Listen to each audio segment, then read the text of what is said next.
Revealed. These guys really know their stuff.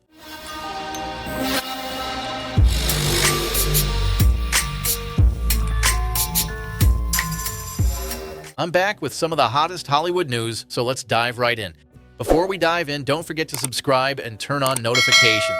The new Deadpool and Wolverine movie is absolutely crushing it at the box office. In its second weekend, it pulled in a massive $97 million. That's the 8th biggest second weekend of all time and the 5th best for an MCU movie. Insane, right? So, why is this movie drawing in such huge crowds? Well, Ryan Reynolds and Hugh Jackman teaming up again definitely got fans hyped. The mix of Deadpool's humor and Wolverine's gritty intensity has created a film that's not just entertaining, but also a ton of fun. And it's not just killing it in the US. The movie made another $110.5 million internationally, bringing its global total to a whopping $824.1 million. That means it's only a matter of time before this movie joins the billion-dollar club. Now let's talk about where this film stands in movie history. Deadpool 3 just surpassed Mel Gibson's The Passion of the Christ to become the highest-grossing R-rated movie of all time in the US, and it did this in just 2 weeks. That's wild, and it means the film's only going to keep climbing those charts. The Deadpool series has always been a box office powerhouse, but this third film has already outdone the first two. The first Deadpool movie made $363.1 million in the US and $782.6 million worldwide. The second one made $318.5 million domestically and $734.5 million globally. And Deadpool and Wolverine just blew past those numbers in only 2 weeks. And the success doesn't stop there. Globally, Deadpool 3 has already climbed to the third spot among all-time top-grossing R-rated movies. Right now, Joker holds the top spot with $1.064 billion,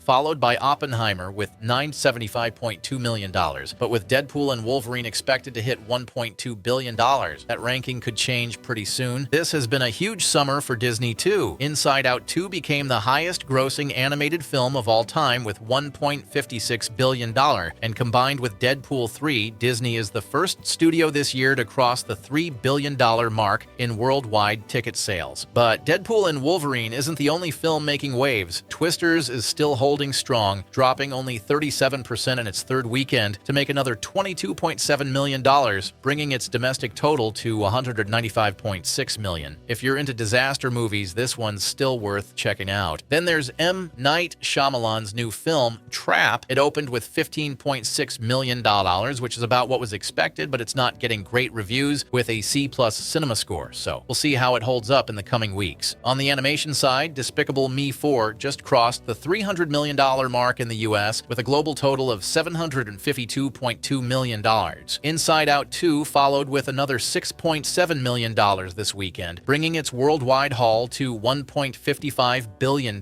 It's officially the highest-grossing animated film ever. Unfortunately, not every movie is doing so well. Harold and the Purple Crayon opened with a disappointing $6 million. Even though audiences who saw it gave it an A cinema score, critics weren't impressed, and that definitely hurt its box office performance. Lastly, Neon's thriller Longlegs is doing surprisingly well for an indie film, pulling in $70 million domestically. That's a huge number for a low-budget movie. So that's the scoop from Hollywood this week. What do you guys think about Deadpool and Wolverine smashing all these records? Do you think it's going to hit that billion-dollar mark? Let me know in the comments, and don't forget to subscribe for more of the hottest Hollywood news. See you next time.